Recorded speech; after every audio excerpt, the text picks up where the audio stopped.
Are you making the most of this time? Doing good deeds. And happy National Cheesesteak Day. Welcome to the Hopefulist, a daily talk show hosted by veteran broadcaster Wendy McClure. Join Wendy each day as she shares her life lessons that transformed her from perpetual pessimist to the ultimate hopefulist. The perfect morning show to get you caught up on the day's top stories while sharing insights that will lead to positive transformation and bring out the hopefulist in you. For more inspiration, visit Hopefulist.com. And now, here's your host and hopefulist, Wendy McClure. Hello, and welcome to a Taco Tuesday. It is March 24th, 2020, day 191 of Gotta Get On Ellen. I did as I said I was going to do as soon as I got done my podcast yesterday and some fringe work that I do. I did my home workout. That's right. Now, can barely walk.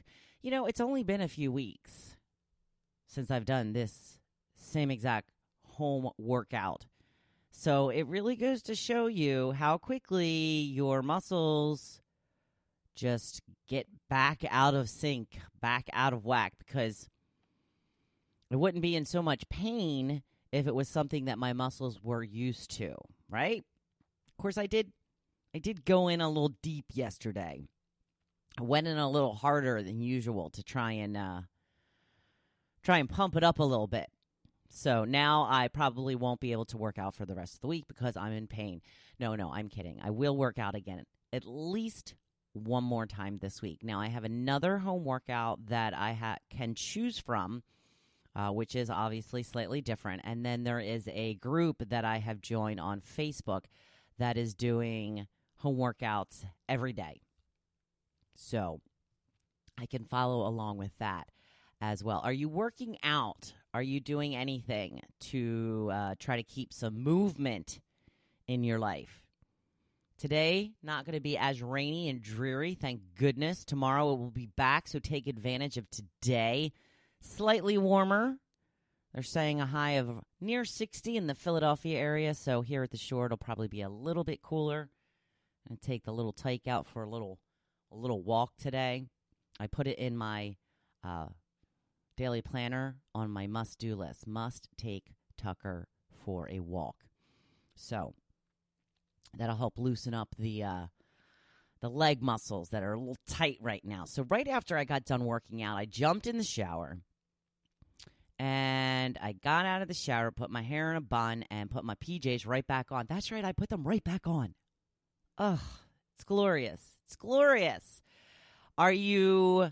Well, I hope you're still showering at least every couple of days, because I'll be honest, since I've been working from home, I don't shower every day. Sometimes I do. But I let myself off the hook if I go every other day, because nobody's really seeing me. I'm not that stinky. Try not to get it, past 2 days. The third day, it's like, okay, time to get in the shower, girl. But every other day seems to be working for me for the most part. I did shower. I think I showered Saturday, Sunday, and Monday. 3 days in a row, so I'm good. I don't think I have to shower again until like Saturday. No, that's not the way it works. You know what I mean. Come on, people. But are you showering and then putting on your comfy clothes again? Or are you actually getting dressed and preparing for a normal day? That's what my girl Rachel Hollis says to do. She says to get dressed, look cute, do your hair, do your makeup. She's, has a home office and is working and video conferencing and Skyping and Zooming with people. So she's still being seen a lot more than most of us are. Excuse me. So I'm just curious if you're still actually putting on not necessarily work clothes, but like regular clothes, because, often I try to, put on jeans or something just to kind of signify to myself that it's daytime now. Be productive. Do stuff. You're in your do stuff clothes. Because sometimes when you stay in your pajamas, you're kind of like, well, maybe I could just sit here and read a little bit or watch a little bit more TV.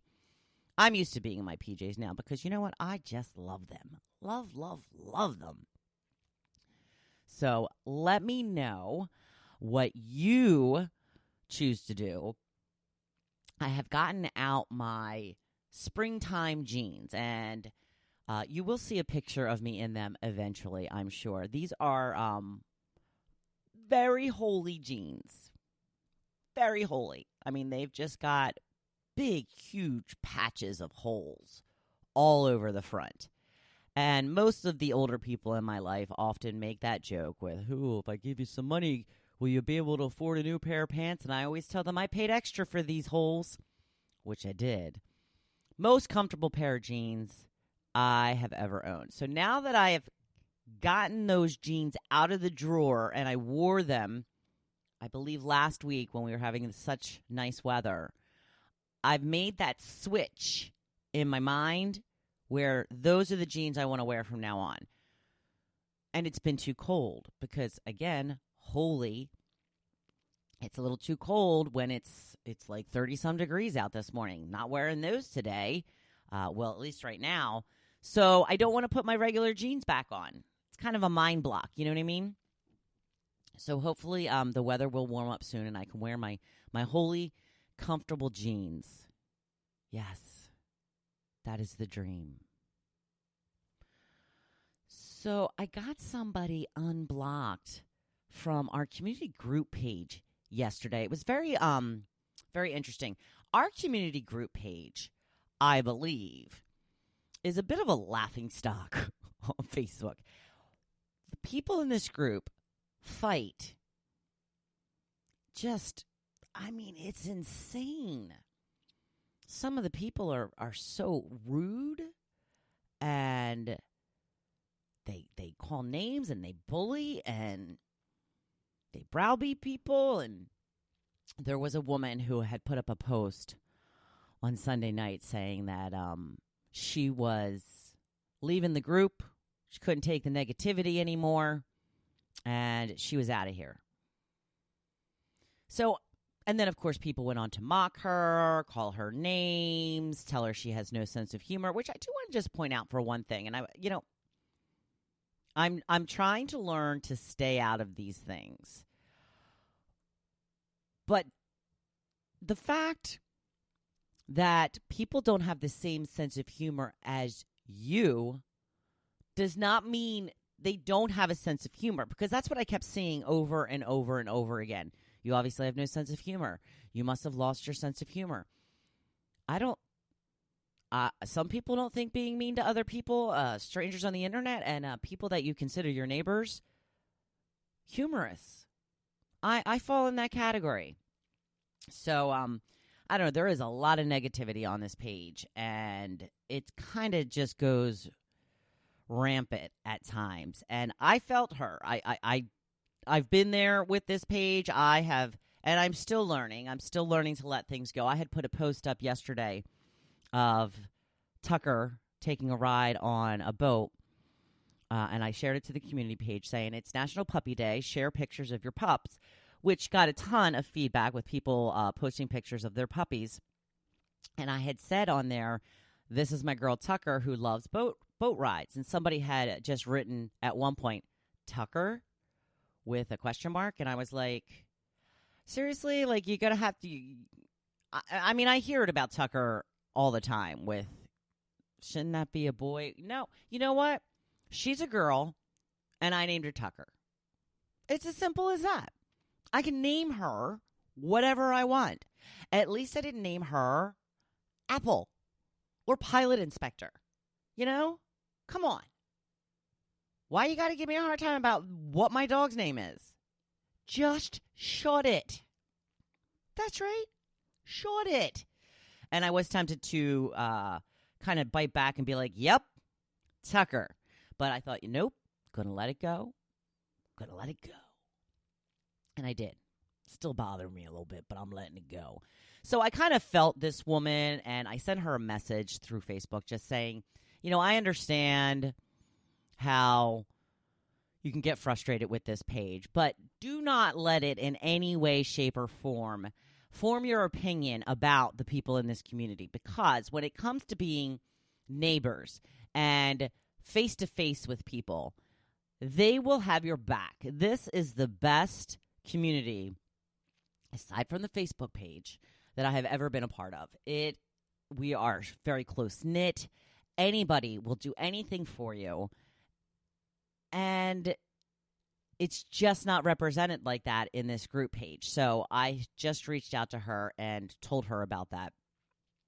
So she told me, she thanked me for my email, first of all, and said that she felt bad for what had happened, and she wanted to go back and apologize. And I said, well, first of all, you really don't need to apologize. But she said that she ended up being blocked from the site, from the group page. And I know the guy who runs the page. I mean, I've met him here and there, and I am Facebook friends with him. So I had sent him a message. I had asked her, I said, do you want me to reach out to the guy who runs the page? And she said, yeah, if you don't mind. So I did.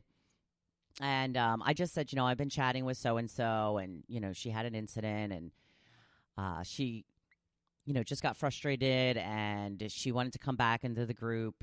And I didn't see her being out of line. Maybe I missed it. I don't know. Just wanted to reach out. So he said that, he would unblock her, and she's able to get back into the group. And I did see her posting later in the day. And it was funny because she had wrote back to me saying, it was just so nice of you to go through the trouble to help out somebody you don't even know.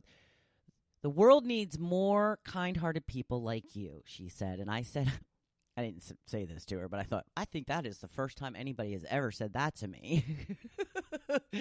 Usually words to describe me do not include kind-hearted. Maybe I'm making a change. Maybe things are turning around. Maybe I'm turning a new leaf. We'll see. But it made me feel good. And, I don't know this woman, but I was happy to help. Very happy to help. So if you can help somebody out in some small way, it will probably make you feel really good, too. I have been devouring Demi Moore's book. Oh, my gosh. I started it yesterday morning, I think, and I think I'm 92% done. So good. So good. I think that we've had a lot of misconceived notions about Demi Moore. I don't know. I find her to be really honest and believable in this book. If you like autobiographies, especially by celebrities, read this one. It talks about everything. Everything. Does it talk about her marriage to Bruce Willis? Yes. Does it talk about her engagement to Emilio Estevez, which I forgot about? Yes. It talks about her marriage to Ashton Kutcher and the fallout of his cheating? Yes. Talks about all of it. So if you are in the market for a good book, check out Demi Moore's book. It's a really good one. Happy National Cheesesteak Day. That's right. One for the Philly peeps. What is your favorite cheesesteak place? Mine was always Jim's on South Street. I have a funny story from one time I was at Jim's. And Jim's is one of those places, much like Pat's and Gino's. Pat's and Gino's was just always a little bit too, this is going to sound weird, steaky to me. It's like really thick meat as opposed to the thinner strips, if you know what I mean. And I'm not a fan of the whiz. I know that's the way you're supposed to eat it. That's the Philly way. I don't like the whiz. I like American cheese on my cheesesteaks. Nope, I don't even do provolone. I want American. Give me American. For a while there, I was on a mozzarella cheese kick. Me and my friend Tamara used to work at this place called Ruby Tuesdays, and after we got done work on Saturdays, we would work the day shift. Once we got done, we would always go back to her house and order a cheesesteak with mozzarella and mushrooms and split it. And probably had an order of fries as well. So, but that was short-lived. They're hard to eat. Cheesesteaks with mozzarella cheese. So that cheese just never stops. It just never goes and goes and goes and goes. So I went back to my American cheese. Now, the thing with cheesesteaks is a lot of cheesesteaks just automatically come with onions. I do not enjoy onions.